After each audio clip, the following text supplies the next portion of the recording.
Alright, hello YouTube. I am Reese, NCFC Douglas, that's Norwich City Football Club for anybody who cares. And this is my first ever video, so hooray for me. And literally thank you to the tens of you that are going to end up watching this video. Oh, thank you so very much. By request of my good friend O'Malley, 1990. No idea why he chooses that name. Maybe he likes Aristocats. If you get that Disney reference, you're a nerd.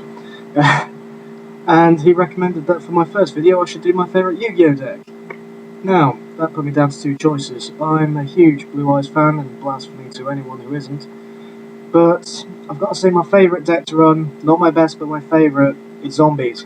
Not the most powerful deck. Konami seems to hate zombies. Doesn't seem to bring out anything decent for them, but us zombie fans try regardless. So, without any further waiting, let's just load the screen there, and let's get on with it. So, we'll just go through the level 4s and above first, and starting off, I like to use Kasha. Not many people I know use it, and I do, as you can see. But that's just because I like it. I think it can be good as a bit of beat stick, and you can hold it in your hand for a while and bring it out to help save it from trouble. Puts all of the monsters into the deck when it's summoned. I think it's great regardless of the new XYZ introduction. Excuse me.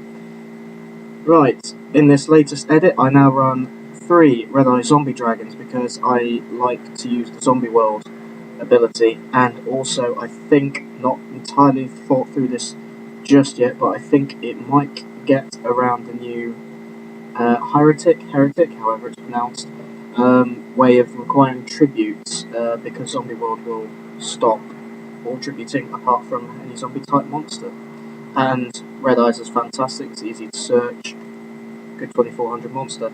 Right, this next monster, Vampire's Curse, I like its ability to resummon itself if it's destroyed by battle, because it kind of means at the cost of 500 life points, isn't much to bring it back. However, I'm thinking I might replace it for a second one of these, which is Vampire Lord. I love Vampire Lord, I think he's underrated. I don't think he's been used much just because people didn't like Vampire Genesis, which is like was released a long time ago, but I think he's really good. If he's destroyed by a card effect into the graveyard, he brings himself back, it's great. And its ability when it does damage to get rid of a monster, magic or trap for your opponent's deck to the grave can be beneficial. I usually choose traps, that's my preference anyways. Anyway, down to level 4 monsters.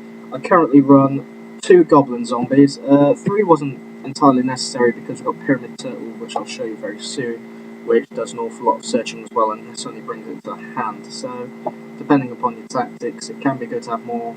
I'm sticking to 2, perhaps even going down to 1. Not entirely sure at the minute because I'm still tinkering it.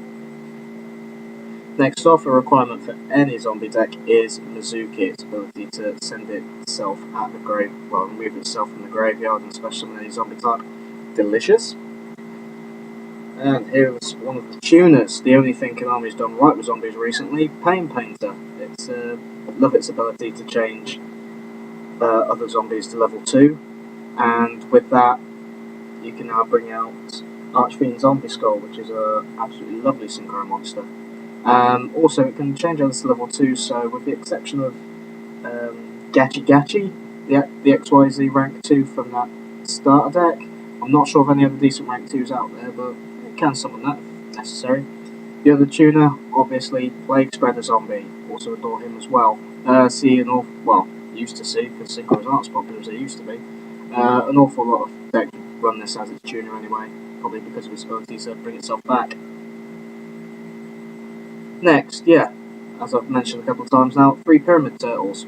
Pretty self-explanatory. This is a proxy because I haven't got one yet. Trying to find another. This will be 2 Spirit Reapers.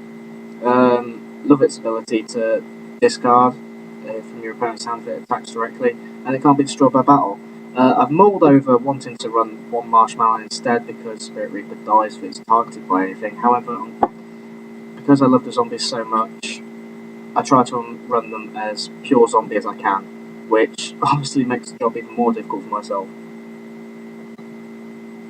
And finally for monsters, yep, 3 Zombie Masters. Love its ability to swarm the field, and I just love the card in general. Okay, monsters sorted. Right, we'll move on to spells. I run 1 Allure of Darkness because the deck does need the draw power, and I'm not a particular fan of Pot of Duality. It's because of it stopping your special summoning the turn that you activate it, and I think zombies run far too highly on special summoning, which, yeah, that's why I run this instead. I run 2 Book of Lies because, if I'm correct, there should be a monster reborn in here anyway, and this requires you to have, well, requires your opponent rather, to have monsters in their graveyard already, which obviously can take a couple of turns to happen before you can activate it, but its ability to remove a monster from your opponent's graveyard can be very beneficial, especially if your opponent's like trying to chaos summon or something like that during their first turn. You might be able to slow them down a little bit with that. I run 2 creature swaps. I think it's pretty necessary because so many decks run around trying to do all these fantastic moves in 1 turn and summon 1 powerful monster, and then it's just like, well, I'll take that, thank you very much. And zombies are famous for not really having a very high base attack power. 2400, I believe, from Red Eye Zombie Dragon is the highest this deck produces, with the not including the extra deck. Dark Hole, obvious. I run this 1 Ever Living Underworld Cannon. Its ability to, whenever you special summon the zombie to your side of the field during either player's turn, you deal 800 damage. I think that's really good. It burns quite quickly, and it's a pretty popular target for MST, protecting any of your other cards that you may want to keep. 1 Foolish Burial, usually to put Mizuki or Plague's Presence to the grave.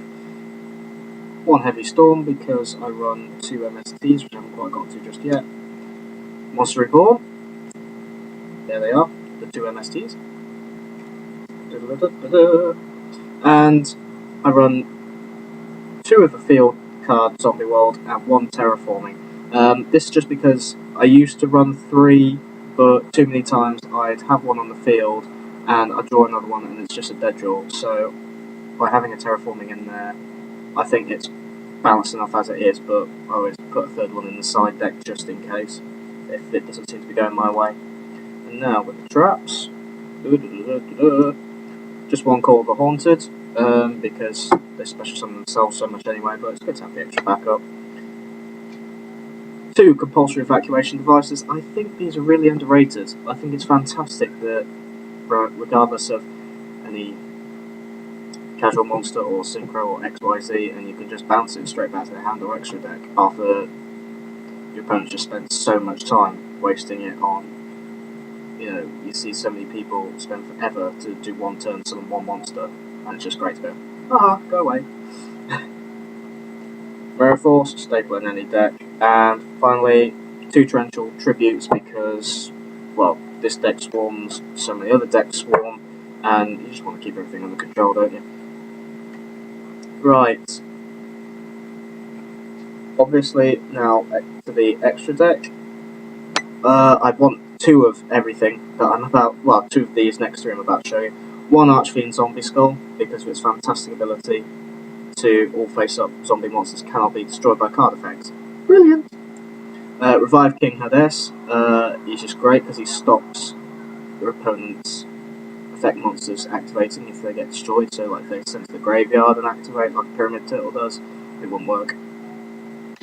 And Doom Kaiser Dragon, absolutely love him. He was kind of useless for a while when I took Zombie World out because I was trying to use Ill Bloods instead. Because for a little while I thought they might be able to run faster to synchro, but it just wasn't really working out, so I've gone back to the Zombie World to see how that goes. Those are all the set zombies. I've got like this, which is a general extra deck that I try and run for all the decks anyway. So forget the XYZs for a sec, seeing as we're on synchro still. Run through those quick. Red Dragon Archfiend, Blackwing Dragon, 2 Stardust Dragons. I run 2 because I need 2 in my Dark World Exodia deck.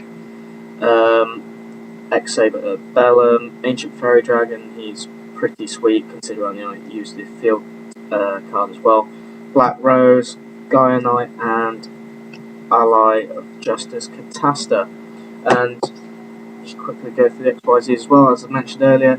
Gachi, if I should happen to have to use Pain ability or something to that effect. I do have a Granosaurus because, as I say, there will be 2 Spirit Reapers in there, so it is possible to summon it, but it's a pretty rare occasion, but good to have anyway, because again, that burns life points as well. Right, this one's always difficult to call. Photon Papilloperative. I think that's a pretty good enough guess. It's the Butterfly rank 4 XYZ from the Galactic Overlord set. I quite like its ability to force something into attack mode and reduce its attack by 600. It works great, especially on Marshmallows, because it's just like, I don't care if it can't be destroyed by battle, it's in attack mode, there's no attack. All non-monsters will attack for massive damage. Hooray! And a Utopia. So, yeah, that's my zombie deck. I'm very welcome to all kinds of comments on how to improve it, because, as I said, it is my favourite deck, and I'd love to make it a tad bit more competitive if I could, because its win percentages between you and me not that great. Right, that's me done. Thank you very much for watching my first ever video.